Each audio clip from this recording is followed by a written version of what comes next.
up. So now I'm gonna give you what you want. To touch you again, I'm never physically gonna hurt you. You marry this nigga, I'm blowing his fucking head off on everything I love. I'm going back to prison on every. Man, I don't give a fuck about that. I told you stop throwing it in my face. If this is what you want to do, go in and do it. Stop throwing it in my face.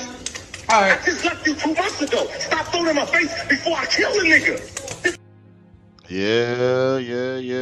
Ladies and gentlemen, welcome to the Jeremy Hill Show. If you're easily triggered, leave now because this is not the show for you. Now, what I'm going to do, ladies and gentlemen, today is show you a woman who made a terrible decision, a very successful young black woman who decided to get involved with a dangerous, street-running, gun-toting pookie.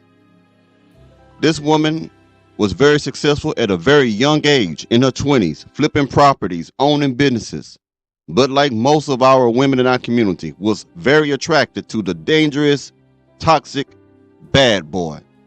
To the point that her decision to be with one got her deleted inside of a barbershop. And if I'm correct, she leaves her child behind. So what I'm going to do is play this whole thing out. I'm first going to show you that this wasn't a regular 304, that she was really ambitious, because they're going to mention all her accomplishments. And then we're going to see how she lost her life to the very man that she loved. Well, she did at one time. Let's get going. 40-year-old Tiffany Natifa Wade was a loving and hardworking woman who was loved by many. Most importantly, she was a mother to 2 beautiful children whom she absolutely adored. One of Tiffany's proudest accomplishments was becoming a registered nurse at the age of 20, graduating from Methodist Hospital Nursing School as the youngest student in her class. One of her friends and fellow classmates recalled a time when she stated, "In the state of Pennsylvania, I'm old enough to give a narcotic, but not old enough to have a drink." Tiffany would also go on to become a business owner, opening up her own hair salon and hair extension business, catering company, home healthcare services, flipped homes within the Philly area, and even owned her own CBD and hemp brand, the true epitome of a hustler. One thing Tiffany was serious about was her faith in Islam, often mentoring others on how to both read and fully understand the Quran with ease. At some point, Tiffany began posting cryptic messages on Facebook and Instagram, alluding to the fact that she was in a tumultuous and dangerous situation with her ex-boyfriend, leaving her friends, family, and even strangers stunned.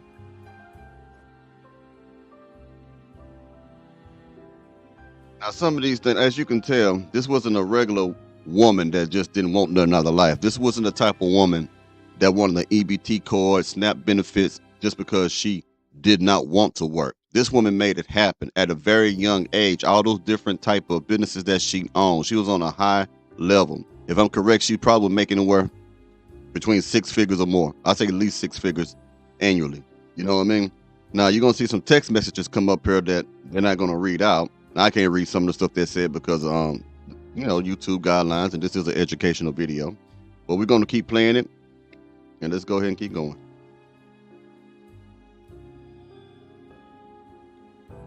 It's still saying you have to read the screen for yourself, but we have to go ahead and get to the thing. I snap on it because I look at you different. Why the fuck did you worry about my baby mom? I don't give it. Yo, if you ever was to talk to nigga, she'd tell you that.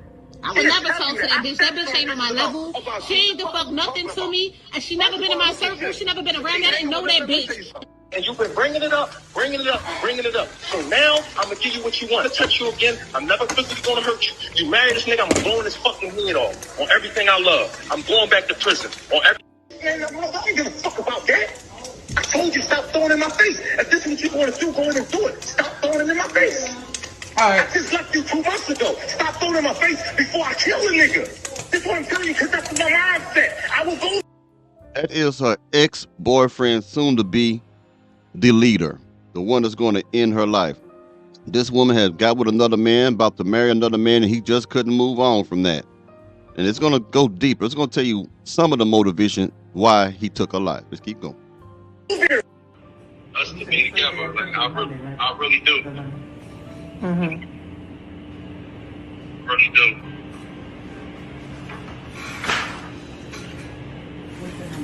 I miss the whole everything.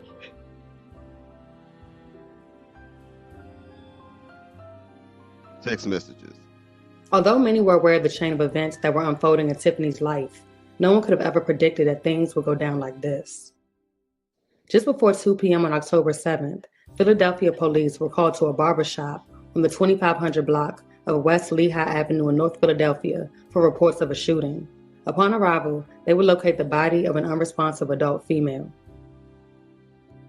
The victim was quickly identified as 40-year-old Tiffany Nateefa Wade of Coatesville, Pennsylvania, who was sadly pronounced dead at the scene after succumbing to a gunshot wound to the torso and head.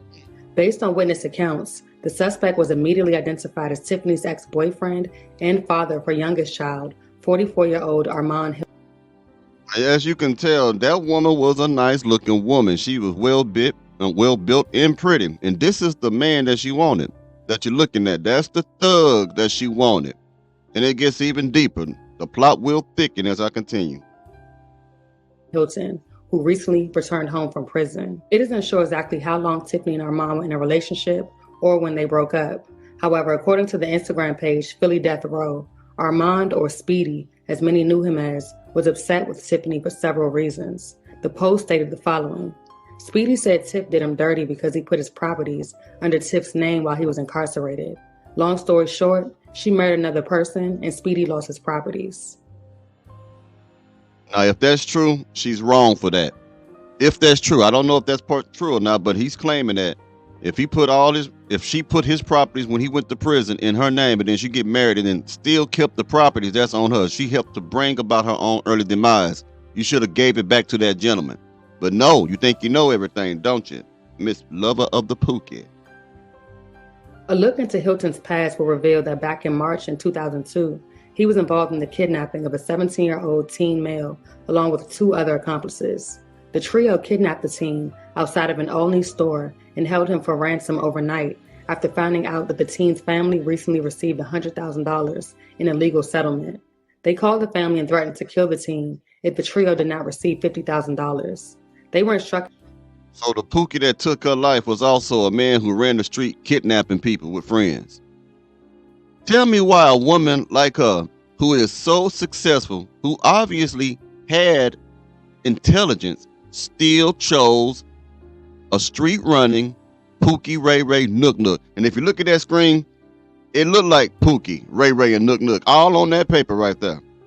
Huh. To place the money in a plastic bag that would be placed inside of a garbage can. The teen's family immediately contacted police, prompting undercover detectives to stake out the area where a decoy bag was placed by the teen's father.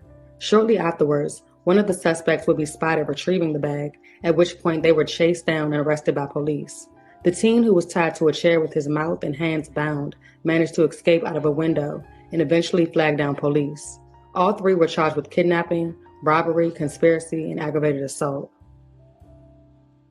Hilton would immediately go on the run, wanted for murder, robbery, violation of uniform firearms, and related offenses. He was considered armed and dangerous by police and had a $20,000 reward for his arrest. In a shocking twist of alleged events, which we all can attribute to a possible retaliation, the mother of Hilton's child, 34-year-old Shantae Whitaker, would also be shot and killed in what was initially thought to be a random drive-by shooting. Hilton remains on the run, and family, along with friends and law enforcement, are encouraging anyone with information on his whereabouts to come forward. Another story where innocent children are left without both a mother and a father, something that happens way too often. The case remains ongoing. You don't have a tripod at all? Somebody stole it. Ouch, I burnt my leg. I lost my mind. I was only drunk because I... Yes, you did lose your mind when you was alive dating this Pookie. Let's keep on going. They're just going to show you some a small video of her being alive just to keep her in memory. I'm going to let it play. I'm going to allow it. I didn't have no food. Nobody cared that I didn't have food. Y'all just kept giving me Patron. I didn't have any food all night long, and I paid all the money for that food. Hey, y'all. I look a mess. I don't even care. Huh? Oh, they about to walk in. I'm opening up gifts. I should at least lay that down. Where the Joe? Huh? Gift cards. All right, so listen. I'll wait for more people to come. Mom, for real. It's $150 on that gift card. Listen, the party list. Give me that card. The kids taking all my gifts. The party list from this year is going to stay the same. We going to invite them same people back.